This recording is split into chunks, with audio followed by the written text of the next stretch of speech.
computer. Okay. Hello. So, hi. Thank you for joining the call.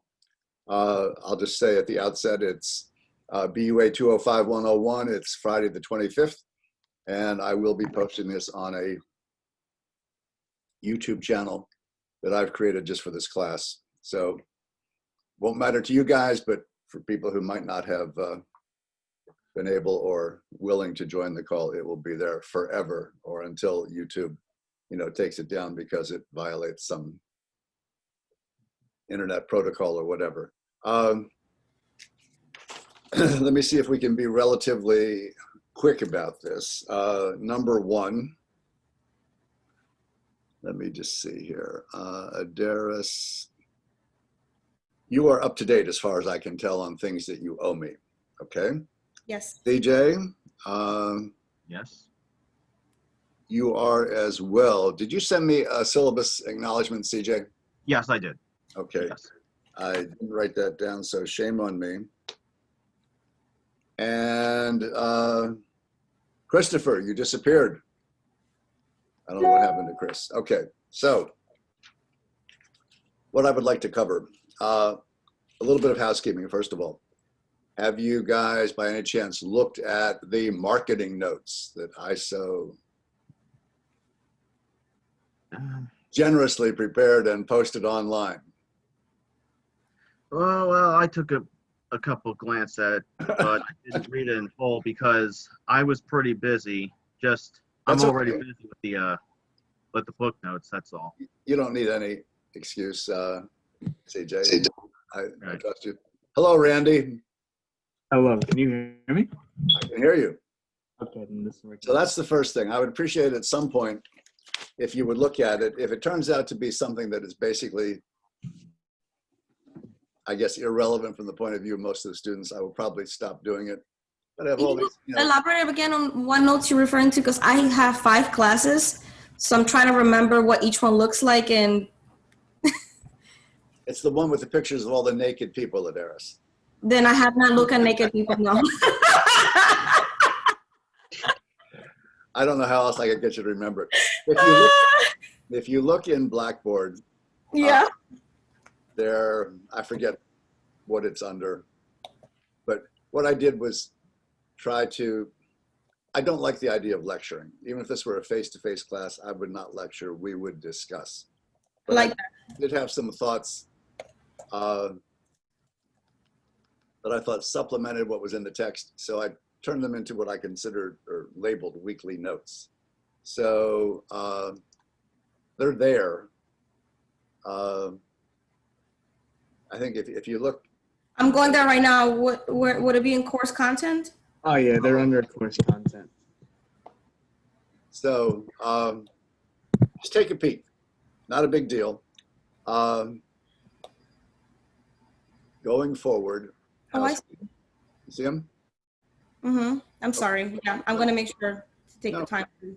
Not a problem. Just meant to be kind of a supplement to what's in the textbook.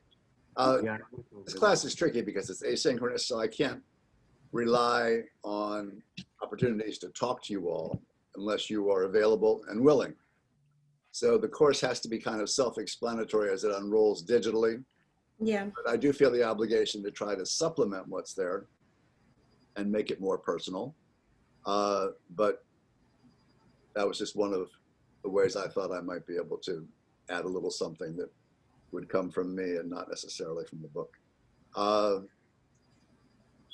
You got to look at the announcements. You got to look at the messages. If I'm going to send you something, I'm going to probably email it to you. But if it's important, I will also put it under announcements and messages, which are both tabs in Blackboard. So I got to rely on you to take a look at it. How often you look and all of that, that's entirely up to you. There's also a Blackboard app that definitely helps with letting us know if there's an announcement. So I have the Blackboard app and I'm constantly being announced or reminded that an announcement is being put or what's due. So that really helps if no one has the Blackboard app. Okay, good thought. In the vein of trying to be as available and helpful as possible, and I also posted this, if any of you want to have a private meeting, just meaning a one-on-one conversation about something substantive as it relates to the course, or about anything relating to, you know, what we're doing, I'm happy to do that. You just have to tell me and I'll arrange it. And let's just say let's say CJ had a question. See, before we all started, CJ was talking about working on his first assignment. Let's suppose he wanted to discuss whether what he was doing, his approach, was what I was looking for. Happy to do that. All right. We can have a phone call, but we can also have a Zoom call. So it's up to you. Phone calls are easier, but Zoom, I think, is a little bit more personal. I can see you. I can see that, you know, you're actually, you know, playing 4 online games and ordering some stuff from Amazon when, you know, when I think we're talking and stuff like that. So anyway, I would like it. I would appreciate it. I hope it's possible that you all will watch some of the debate on Tuesday night between Biden and Trump, because I think the whole presidential campaign is the easiest way for us to have a mutual point of interest in terms of how marketing works. A presidential campaign, in my view, is the highest form of human combat short of physical confrontation. Biden and Trump have entirely different personalities. They have entirely different backgrounds. And how they start, I think, is going to give everybody a clue as to how they think this should play out. I would expect Trump to be aggressive, maybe belligerent. At some point, I would expect him to make some comment that could be interpreted as a challenge to Biden's mental acuity. I could be totally wrong. I expect Biden to be more of the down-to-earth, you know, the guy you'd go have a beer with in the bar and talk about whatever personality. Could be totally wrong about that too. How they talk about the whole concept of when and whom will be nominated to replace RBG, I think will be part of that debate. And at that point, I expect that Trump, I think it's tomorrow, he's expected to announce, I'm going to guess it's going to be Judge Barrett, but I don't know, whomever. Maybe it'll be you, Adaris. I'm really excited that you are bringing politics in this topic in, because I've become very interested in politics in the last few years. And to give you a little more background, I was born in the Dominican Republic. I'm 31 years old. Oh my God. Do people live that long? 31. Wow. Holy, oh my goodness. Yes, I'm ancient. And I came here when I was 12. But I became a US citizen just in time to vote when Obama was running. And I voted for him, not really necessarily knowing politics, which it was the right choice. But then now, at my age, I'm definitely more interested in politics. And it's a very difficult subject to kind of give an opinion when you're not educated enough. So politics and religion are the two subjects that I really am really careful who I discuss it with. But I'm very interested in when people are very open-minded, and I'm open-minded to learning from the person and hearing their points of view and facts, so that I can think of it in a different perspective, while I still have my opinions and I still grow and create my own opinions and then see things in a different perspective. So I am really looking forward to this part, and I'm glad you're bringing it up and asking us to watch, because it is a subject that it is very close to me, very important to me. And I want to learn, and I want to understand more about how everything works and the decision, and how important voting is, and how that is a privilege. Okay, well, I'm glad you said that. You should note that the last time we met, I was in Fiji. I had what I thought was a very seductive beach scene behind me, but I've shifted to the White House now. And I'm here in the White House briefing room, you know, talking to you guys. And next time we meet online, who knows what the background will be. But Yeah. So let me just add a point to what you were saying. In this class, we're going to talk about the marketing implications of a lot of things. And I will give you my opinion, not only on the marketing things, but some of the substantive things that underlie what we're talking about. And that's all that is. That's my opinion. Mhm. And I'm not going to offer it to you because I want you to change your opinion. I consider you to be, I'm thinking of you as marketers and hired guns. So if I said, CJ, we got a new client and it's an auto insurance company, and we have to design a campaign that will get people who currently have auto insurance to switch to us. So if you watch TV at all, you know that there's the Progressive Insurance Company with, what's her name? Progressive Flow. Oh, yeah. And there's Liberty There's Mutual, Geico, which is the gecko. right? But also has a whole raft of kind of snarky, funny commercials. Yeah. Emu, And a emu. lot of characters too. Don't forget Yeah, a that. lot of characters, and that kind of flies in the face of what people think of as good marketing. I mean, Geico has a whole pile, or to use a technical marketing term, a whole shitload of commercials, and people would say, well, wait a minute, you really have to sort of stay on message and hope that it gets through to people. And we have this rule of thumb that, you know, people have to see something 5 to 7 times before it registers, and so on and so on and so on. Geico doesn't do that. And that would just be an example. So if I said that to CJ, that we have this new client, we would have to look at the competitive environment and see what people are doing to try to either keep the customers they have or get new customers. Same thing with politics. I had the good fortune when I was a kid to have a reasonably significant role in a presidential reelection campaign, at least for the state of Pennsylvania. And I've worked in a lot of political campaigns, you know, sometimes as a volunteer, sometimes as a paid person. So I have thoughts about all that. And as I said, when I share those thoughts, I hope that they are from a marketing point of view and not from the point of view of responding to what your substantive positions are. But if I do that, trust me, I know that that's just my opinion. And I'd like you to respect it, but I don't expect you to adopt it. Mhm. I do expect you to be, when we're done, much more open-minded about everything. So that first quiz, what I call the welcome quiz, do I really give a damn, you know that George Washington wasn't literally the first president of the United States? Everybody says he is, and he was the first constitutional president, but Yes, he was the first official one, the first official constitutional one. constitutional, yes, but we had 6 or 7 guys. I count constitutional as official. That's how I put it. Okay, well, Because that's who we the people vote for. all right, Christopher, but just consider this, that we had a country for 11 years before the Constitution was ratified. Mm-hmm. Somebody was running it. And during that time, there were 6 or 7 guys, depending on what history book you read, who actually had the title. It wasn't a meaningful title. It was more like, you know, being the chair of a congressional committee, but just meant to make you think about it.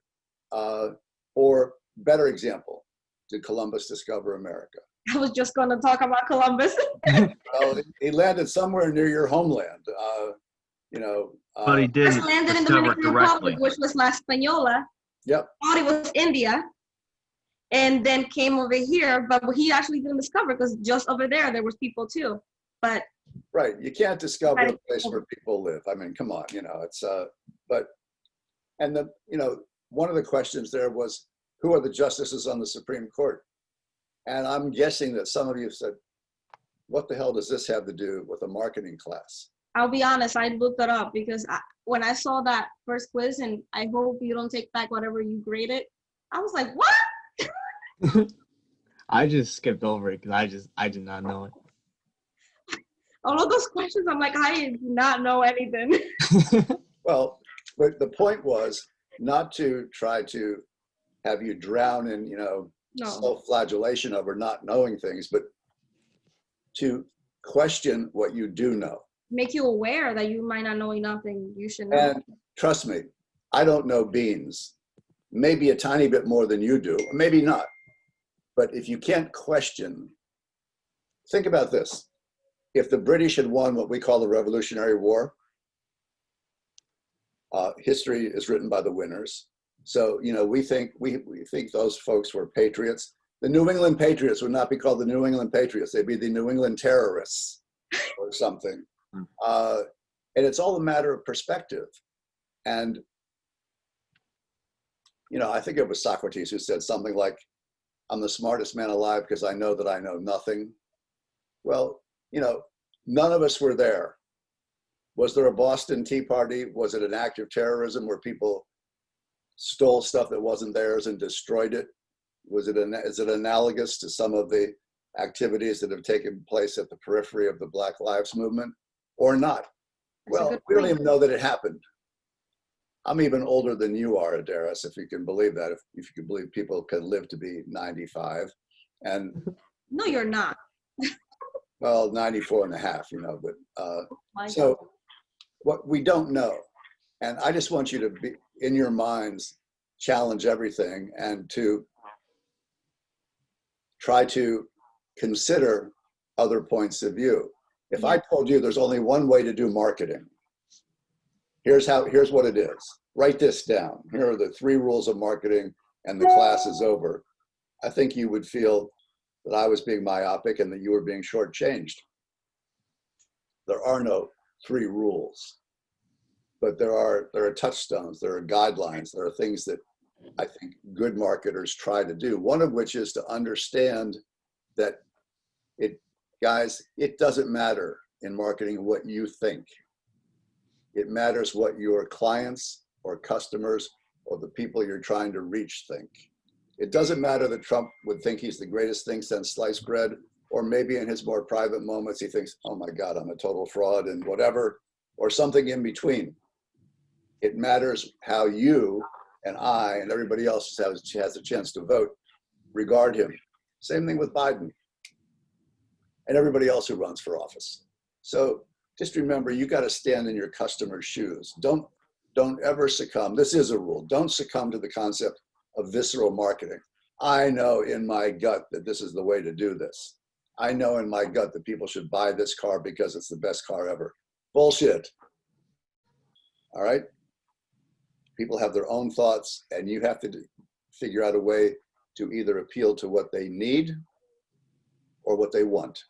And ask open-ended questions that can get the person speaking and listen. I think listening is very difficult because we want to talk a lot. And I think that sometimes when you're in a sales point of view, you forget to listen to your customer, in which allows them to see that you care and sympathize. And it's not just about that sale, but actually listening to that customer and their needs. And if maybe the car changes, that's okay because that's what they need. And they understand that that's what they need because you listen and then repeat it. It's really the point of view you take in perspective and the approach. And I think that it's more successful even if it's slower versus the person that's very aggressive and doesn't let you breathe. I agree with that, but there are people who say that there is some traditional historical evidence that, you know, the hard sell works. It does work, but not for everybody because we're all different and we have different needs. We are. Nobody in this class is as old as you are, so you have the, you know, the senior citizen point of view about all these things, Adaris. But remember this, a lot of this in most classes that you're in, but this is an easy class in terms of the content. Every class has its own vocabulary, almost its own glossary. Yes. And we all know to use the term brand. But if you're a good marketer, a brand is not the name. Nike is not the brand. Nike is the identity. And the fact that it's expressed in a certain typeface, has the little swoosh. If Nike spent no money on advertising, you see that little swoosh and you have no idea what it meant. Now you see the swoosh, you don't even have to see the name Nike. Once upon a time, Nike, before the transition, was called Blue Ribbon Sports. You guys stuff in your closet that says Blue Ribbon Sports on it? No. Do you have stuff in your house somewhere? Or do your friends have that say Nike? Yes. But the concept, an identity is different than a brand. So if you have a brand, that to a good marketer, I think represents the emotional reaction that a customer or a potential customer has to you or your product or your service. So if you emotionally react to Biden as a guy you'd want to have a beer with, that's the Biden brand for you. If you react to Trump as a, orange-haired misogynist or something, that's the brand. If you react to Trump as a person who, really brought the economy back before COVID, who has taken a very traditionally successful approach to trade negotiations with China or whatever, then that's what that means to you. That's the emotional connection. That's my point. That's, and there's very little right or wrong. It's what will be the most effective message or messages you can deliver. And I'd be happy to be a paid consultant to the Trump campaign. I'd be happy to be a paid consultant to the Biden campaign. I'd be happy to be the paid consultant of Darris's campaign to become the president of the DR or, whatever. Because it just represents a challenge. Just keep thinking, if you're a marketer, you're a hired gun. I'm not suggesting you would support or promote a product that you found morally or ethically offensive, okay? But beyond that, I think you will find that you will be presented with opportunities in life where people will say to you, I need help marketing this. They may not use those words. And you don't have to be a Biden supporter to figure out a way to market the Biden campaign or the Biden candidacy. Same thing with Trump, same thing with insurance, same thing with anything we can talk about. So just remember, you're in the position to be a hired gun. And I don't mean that in a bad way. You're like a lawyer. I understand. Christopher's charged with some heinous crime. And people say, how could you represent him? He's a rapist and a murderer and a whatever. And I would say, and have said, I've been a prosecutor, but also been a criminal defense attorney. I would say he's innocent until he's proven guilty. And my job is to present as many obstacles to the prosecution and proving that beyond a reasonable doubt as I can. Say, oh my God, how do you sleep at night? I sleep at night because I know how the system is supposed to work. Everybody is presumed innocent. Yes, Christopher was arrested. Yes, Christopher was indicted, but that doesn't mean he's guilty. And I just want you to have as open mind as possible, okay? So let's talk briefly. I want to give you a historical perspective.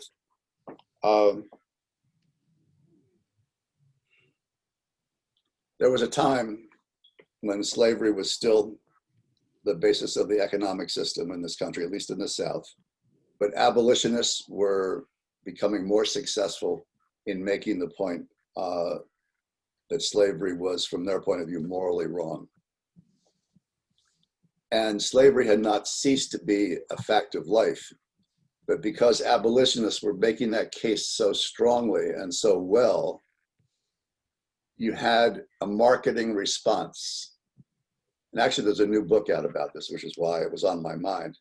But you had the East India Company saying that its sugar or product or whatever was made by freed slaves or made not by slave labor. The marketing perspective was to tell customers who were concerned about using slave labor that this particular, let's just say it was sugar, that whoever was working on their sugar plantations were not slaves. Now, I'm not sure what freed slaves meant, and I think it was pretty much of a lie historically, but that's what they put on their products so that people who were concerned about that in England or other places, where to which sugar was being exported, could say, okay, that's good. It's kind of like saying, these days, chicken made with no antibiotics ever. Not made, but chicken raised with no antibiotics ever. It's a response to what people are thinking. And it's a way for somebody to say about their product or their service, that this meets whatever standards we think the marketplace is applying. I just wanted you to know that it, you know, goes way back when, and I just thought that was an interesting example of how 300 years ago, there was a marketing response to the idea that we don't want to buy that because somehow slave labor was involved. And of course, people lie, people still lie. But that was the presentation, that was the positioning that people were creating for some of those products at that time. So now, talk to me about, any of you, tell me the most effective marketing campaign that is currently underway from your point of view. I don't know what you see online. I'm not sure how much TV, if any, you watch. I'm pretty sure you don't read newspapers and look at magazines. So wherever, but you drive. So you see billboards, for example, or as we call it in the marketing business, outdoor. So billboards are one form of outdoor advertising that, you know, there are other kinds as well. You see advertising when you go to the supermarket, or now almost any place, on the floor decals. A lot of them have to do with social distancing these days, but there is hardly a place where you're not going to see some form of messaging that somebody has paid for. So, anybody, tell me some campaign, some advertising, marketing campaign of which you're aware that you think is effective, which has struck a cordant note with you. Well, I will be honest. When it comes to a lot of those, to some of the Trump campaigns, they address a lot of the accomplishments he's made versus a lot of the negative factors of his opponents. Like, for example, one, I don't know if I told you this already, but there is this one ad that really, pro-Trump ad, that really stuck to me the most. It was the whole defund the police issue. And with a recorded police message, 911 was your emergency and so, and they tell you, we're no longer available, so you will have to suffer the consequences. Right. And that one sentence that really got to me, you will not be safe in Joe Biden's America. And Christopher, do you know the response of the Biden campaign?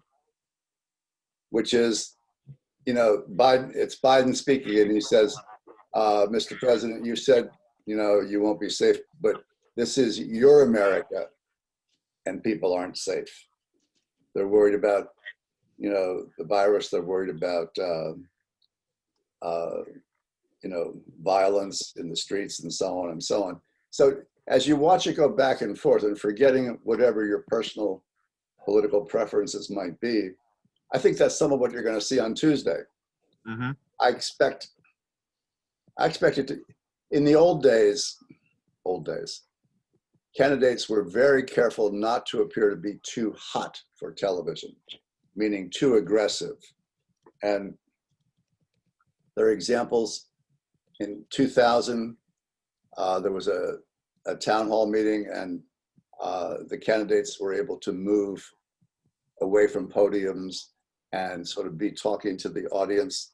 And Bush was talking, and Gore came up behind him, and it was perceived that he was almost stalking him. And just that body movement, I think, had a negative effect for Gore. If you go way back to Nixon and Kennedy, and I think we discussed this last time, in 1960, first televised debate, people who listened to the debate on the radio basically thought Nixon had won. People who watched it on TV were aware that Nixon was perspiring. He had declined to have TV makeup applied, so he looked more pale compared to Kennedy. Kennedy was a younger guy, nice looking guy, you know, distinctive accent, blah, blah, blah, blah, blah. People who watched it on TV thought that Kennedy had won. So there is. He did. Well, he ultimately won the election, if not the debate. But there is a piece, I think it's part of, it's written by Aristotle, the Greek philosopher, but it led to a school of thought about all this presentation stuff. And people talk about the 55-38-7 rule. That notion came out of some research at UCLA in 1954. Forget the history. What it says is, what it purports to say is that if you're talking about the impression somebody makes, 55% of it is how they look and also their reputation. So if Barack Obama and I were doing this class, Obama's younger, arguably better looking, but he's the former president. So you would give him, I think, just so many legs up over me just because of that, in addition to whatever his physical impression was. Maybe I would know more about whatever we're talking about than he would, but he would have the advantage in terms of the concept of who he is going in and his appearance. 38% how you sound. So you've heard the expression that, well, Randy has a face made for radio, meaning that the person is not good looking, but has a good sound. So think about it. You know, Can I add to the sound? I'm sorry, can I add to the sound? Sure. So I used to work in banking, and when we used to make marketing calls for a business, one of the things that they always advise or suggested is having a mirror in front of you. Look at yourself as you speak and smile. How people hear you and the tone of voice you use and how you speak to them really had a big effect into how they will respond. So I wanted to add a little bit into the sound. It really makes a big difference to how the person responds. It does. And who wants to hang around in life with somebody who doesn't smile? I mean, you may have the most difficult life in the world, Adaris. You know, there's death, disease, famine, you know, poverty, whatever. But, and that would all legitimize, you know, a less than beatific smile. But we don't know that. So if you're on a call like this or in class or in life and you're smiling, people say, oh, you know, I would much rather hang around with her than with, I don't know. The person that's negative and looking Right. Looking upset all the time. Yeah.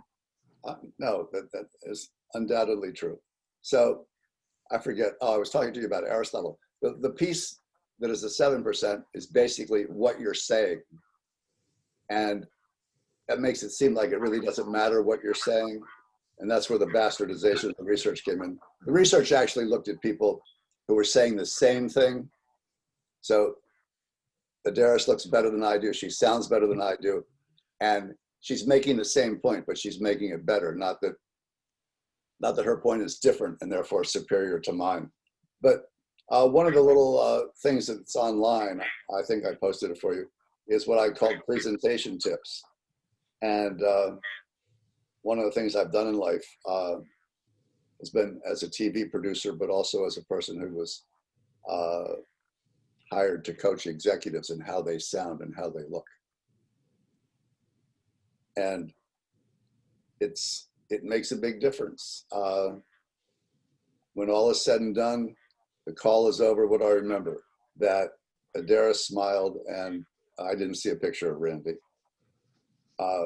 And that's nothing against Randy. I'm just using that as an example. But there are tools at your disposal as a marketer.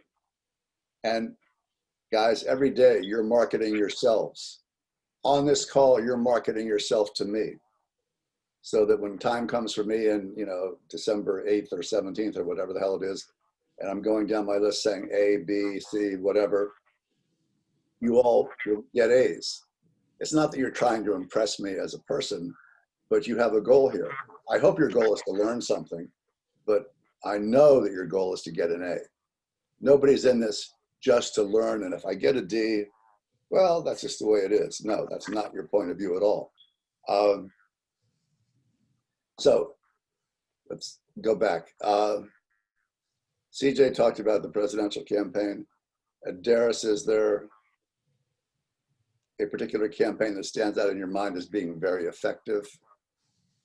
Like politically wise, or just No, something? anything. Because for me, when you mentioned that I went in a completely different direction, I wasn't even thinking of politics. No, I was thinking of what I do, what I enjoy. I like to watch YouTube, just something I enjoy. And then if I'm on social media for entertainment purposes, I think the ads that come up based on what I look at and who I follow is very effective. And on YouTube, sometimes they'll have certain ads and you can skip it.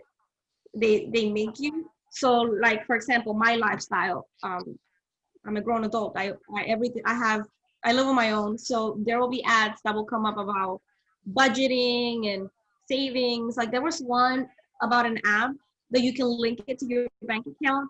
And it hooked me and I watched the whole ad to the end and I clicked on it, went into the app store and downloaded the app.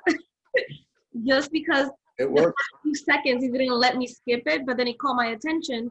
And I think the system is set up to do it based on what you watch, who you follow, your age. And then it really has been very effective on social media, which I guess YouTube is considered social media in a way, because it's entertainment. Yeah. Right? It's considered social media. And I think a lot of the ads, about 80% of the ones I get are very effective. Well, think about this. I don't know that you guys, I'm guessing you don't watch much TV, or at least kids your age. I do. Okay. Now in quarantine. There's an ad now for Burger King, and it is 3 people who are presented as influencers in the food business. And they're responding to the Whopper. Okay. Years ago, there was no such thing as influencers as a position in life. You know, yes, word of mouth always is the best advertising, but these are people, I assume they're real people, I don't know, doesn't say actor portrayal, who I guess comment on food. And they're very effective and they're very appealing, but just the fact that, you know, they would become a part of the vocabulary of advertising. Oh, you know, so. Yeah, and a lot of the people that I follow are considered influencers. So like, I'm really into like makeup. It's just something that I enjoy watching, like somebody who enjoy watching sports. And I'm so into it that I could be driving and I'm not watching the video, but I'm just listening to her talk. Mhm. And I never thought that at this stage in my life, I'm gonna just listen to somebody talk.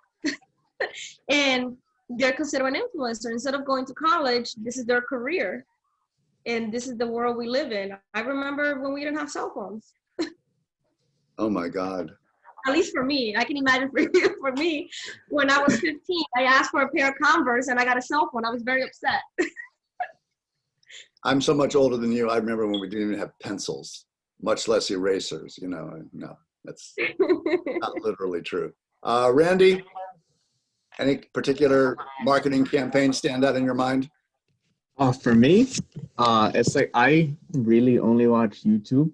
So like in that sense, like a bunch of the ads, I just can either scroll through or skip. But I'd say the one that like it's made known to me is probably the Betfair casino ads. I don't know why, but for some reason they just get their point across so fast that I just know their name. I just know what they do. It's like the only ones that stuck with me. But I'm not interested in the product. Online betting, especially, there's so many things that have benefited from the pandemic. Online dating has benefited, online sports betting. I'm sure there are other things, you know, home delivery of food, Yeah. you know, so the DoorDash and all that, you know, but okay. Christopher, any campaigns stick out in your mind? Me? Chris? Me? Yes. No, Yeah. not CJ. Christopher Delaponte. Say pretty much the Betfair casino also. I mean, I watch YouTube a lot also. It just sticks out because it seems like it's a reliable thing and a lot of people use it a lot. So I mean, it's like it like draws my attention in and makes you kind of want to do it pretty much. Okay. I think it's interesting how we have different perspectives, if you don't mind me adding. Like, I'm the only female here, but what You're catches my not. We have attention one more. Well, I don't even see any other names. What other names are there? There's somebody, Francine is on, I think. Aren't you, Francine? Yeah, I'm on, and I'm an older female pushing 50. So Oh yeah, my God. yeah, I'm really close to 50. It's amazing you're still alive. Tell Wow. me about it. I think we'll probably be having a memorial service for Francine before the class, ends. Wow. It's been Almost interesting. 50. Wait till you're 95, Francine, then we'll talk about it. I don't believe you're 95. I'm not. Thank you. But I appreciate you jumping in. And this is where you say, you don't look a day over 93, Mike,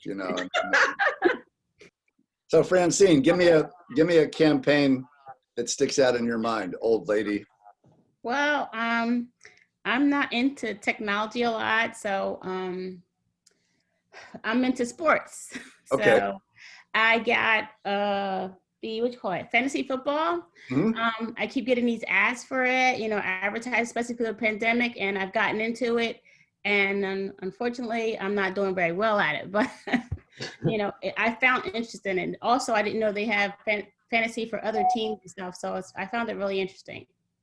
So I hope that in the first 2 weeks of the season, you did not decide to play the Eagles defense. Don't talk about my Eagles. I've been an Eagles season ticket holder longer than you've been alive, Francine. My company has a suite at the Eagles. I'm used to being at every game, so being home is challenging for me. Well, So, yeah. Having been at almost every game for half a century, I certainly miss it too. But So you know the feeling. It's challenging. It's very disappointing to be an Eagles fan these days. I don't know if any of the rest of you are Eagles fans, but I'm actually worried that Joe Burrow and the Bengals are they may have a shot of winning on Sunday. And Absolutely. But honestly, a lot of the a lot of advertisements is during football commercials, basketball, and I don't watch hockey that much, but I have seen commercials and it always influenced me. Like I'm a big Nike girl. I wear all Nike products. When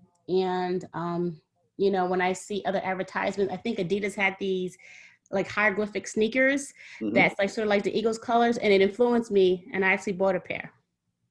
So Adidas are the most comfortable sneakers, in my opinion. there. And here, think about this. They may be, but if Adidas it's making a comeback, but there was a time when Adidas, Puma, and Nike were sort of all kind of brands that were out there. And then Nike, by spending billions of dollars on, endorsements by big name jocks, sort of took over, and they still have, a dominant position in the sports leisure market. Mm-hmm. But if, I don't know, what's a relatively new footwear brand? If Skechers or Allbirds came along, what are they going to do to challenge those existing companies for what we call the space in your head about buying those things? And like Mr. Woman, like Vans. yes. I didn't know anything about Vans. They're very, very comfortable. So let's say if you do a lot of walking at work, and a lot of the younger generation, they wear Vans. I bought me a pair. Exactly. I went through the same thing. I like Converse, but they're the most uncomfortable pair of sneakers I ever worn in my life. They're super cute for me. Oh my God, you'll die. And then because of the younger people around me, I went to Vans, and they're so comfortable. They have a really nice looking look, similar to Converse, but they're more comfortable. And because of that, influenced by the people around me, I went to the Converse store. Well, think about this. If you look at any of these sports commentary programs, and you happen to be able to see the footwear, you'll still see guys in suits, or at least in suit jackets and whatever. But if you see the shoes they have on, those are not what we would have called in the old days dress shoes. They are some form of, Skechers or Allbirds or Vans or whatever. And that's just the way it is. Styles change, that's no big observation. The question is, why have they changed? What happened along the way? Did somebody spend a whole lot of money? I've always thought if you give me all the money in the world, that by tomorrow morning I can have any one of you be a household name around the world.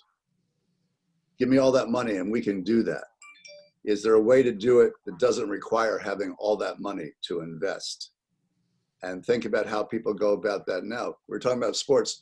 Why do we care that Bridgestone is the official tire of the NFL? When I go to get new tires, when I say, oh, I want Bridgestones because they're the official NFL tire. I don't know, but obviously somebody at Bridgestone thought that was important. Or, you know, the official bank of the Eagles, which I think is, what is it now? It used to